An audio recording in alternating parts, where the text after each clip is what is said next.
یہ ڈونگا گلی سے بالکل نزدیک ہے. یہ جو ہماری ملک کی سیاست ہے یہ جگہ اس کی محور بنی ہوئی ہے. کچھ فاصلے پر نون لیگ اپنا کیونکہ گزشتہ 2-3 دنوں سے ایک ایسا سکینڈل کریٹ کیا گیا ان کو بدنام کرنے کے لیے, ان پر بڑے سنگین الزامات لگائے اور استعمال کیا گیا ان کی اپنی پارٹی کی ایک MNA کو. کیا ان کی عائشہ گلزئی سے کیا گفتگو ہو رہی تھی آخری دن, کیا وہ چاہ رہی تھی, یہ الزامات کیوں لگائے, اور اس کے علاوہ پاکستان کی سیاست میں جو دوسرے معاملات ہیں ان پر ان سے بات کرتے ہیں. السلام علیکم خان صاحب, بہت بہت شکریہ آج آپ ہمارے ساتھ ہیں.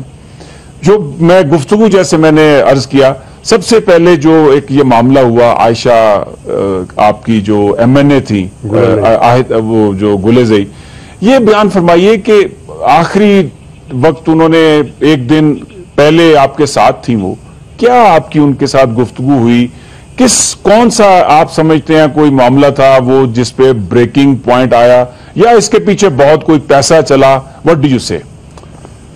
دیکھیں میں تو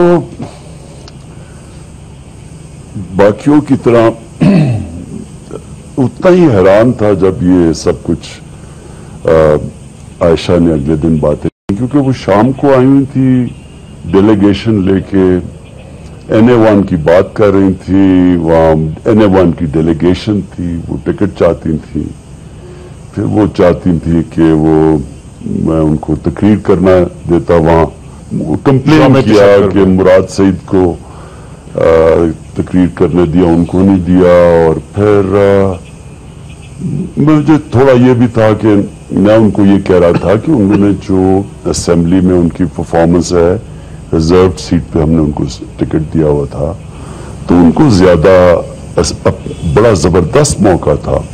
اور میں اصل میں سمجھتا تھا کہ عائشہ میں بڑا پوٹینشل ہے.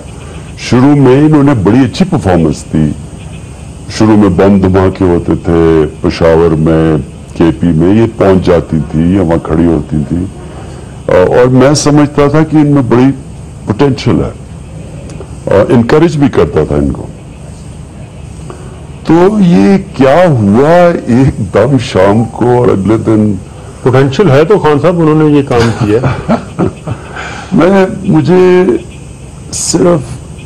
مجھے شک ہے, افسوس بھی ہے کہ یہ نون لیگ نے ان کو استعمال کیا. افسوس اس کی ہے کہ میرے خیال میں کہ یہ استعمال ہو گئی ہیں.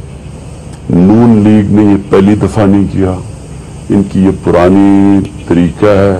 ایک چیز ان کو آتی ہے, نواز شریف نے 85 سے جب سے پالیٹکس کی ہے, پیسہ چلا دو, خریدو لوگوں کو. انہوں نے شروع سے یہ چھانگا مانگا میں پیسہ چلایا, ان کو خریدا, پولیٹیشنز کو, صحافیوں کو لفافہ جرنلزم, اس کو آصف نواز کو, BMW کی پریزیڈنٹ جنرل آصف نواز کو, ججز کو پیسہ, جسٹس قیوم کو ٹیلی فون کر رہے ہیں کیسا کرنا ہے. وہ سجاد علی شاہ خود لکھتے ہیں اپنی کتاب میں کہ انہوں نے بریف کیس بھجوا کے کوئٹہ بینچ کو خریدا. تو ان کی ایک تاریخ ہے, اور مجھے لگتا ہے کہ یہ پیسہ چلا ہے. مجھے افسوس سے کہنا پڑتا ہے کہ یعنی کیا ہوا ان کو کہ ایک شام کو آئی ہوئی ہیں اور کیا باتیں کری ہیں اگلے دن. یعنی میں تو تعجب میں تھا. بس میں یہ کہتا ہوں کہ میں سمجھتا تھا ان میں پوٹینشل ہے.